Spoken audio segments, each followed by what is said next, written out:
So let's have a look at one of the models or one of the ways that the uh, that wellness has been modeled out. And this is the Travis and Ryan model, which was referred to as the illness wellness continuum. And the premise to all of this is that most people consider wellness to be the opposite of illness.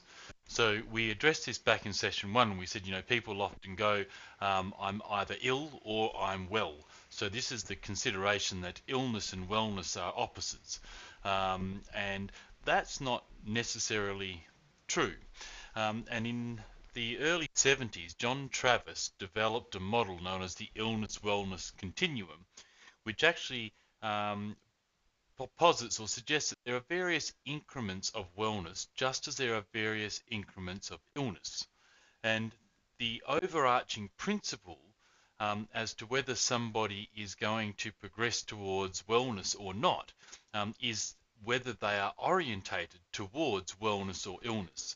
So a person who makes bad health choices, who engages in activities or behaviors which are contrary to health, is orientated towards illness.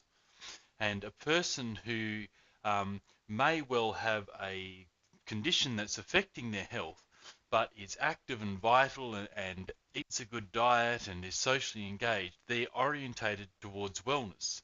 So the answer is that depending on your orientation as to how you're going to progress along this continuum. So let's have a little look at the continuum as John Travis presented it back in 1972.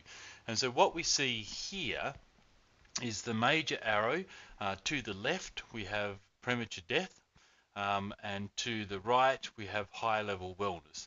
Now the term premature death means that we would die before from some complication or from some illness.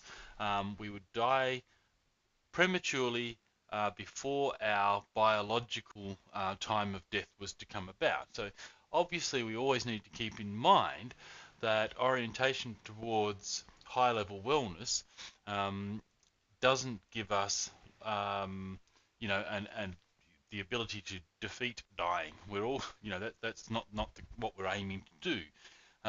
But if we're choosing bad health behaviors, then we're going to die sooner than we otherwise would have.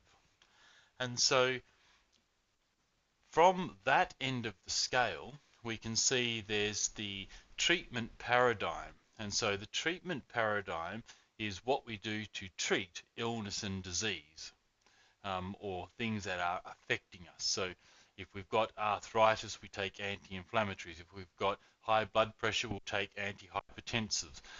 That's the treatment paradigm of what we're doing.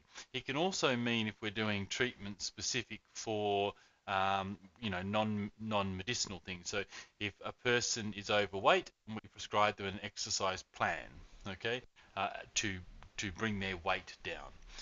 So if those treatment paradigms, if those treatment interactions or strategies are effective, all we're going to do is overcome the illness, the disease, the disability, and the signs and the symptoms, and we're going to return the person back to a neutral point where they're effectively over their illness. The disease is gone, or it's at least under control, for example.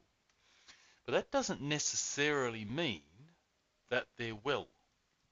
After that, we need to continue with the wellness paradigm that takes them further along that continuum towards high-level wellness on the right, through things such as self-awareness, self-regulation, through education, the education of the self as well as education coming from us as health practitioners, and through personal growth and personal development. We correct all those behaviors that originally had them facing towards premature death, and we reorientate this person towards a high-level wellness. And depending on which way you're oriented, or which way you're facing on the continuum, if you're facing towards premature death because of the choices you're making, then that's the direction you're going to progress. And if you're facing towards high level wellness because of the choices that you're now making, that's the direction you're going to progress. And so our job as health professionals working with people from a wellness paradigm is to actually turn them, reorientate them towards high level wellness and get them working towards that end of the spectrum, irrespective of what's going on in terms of disease and illness.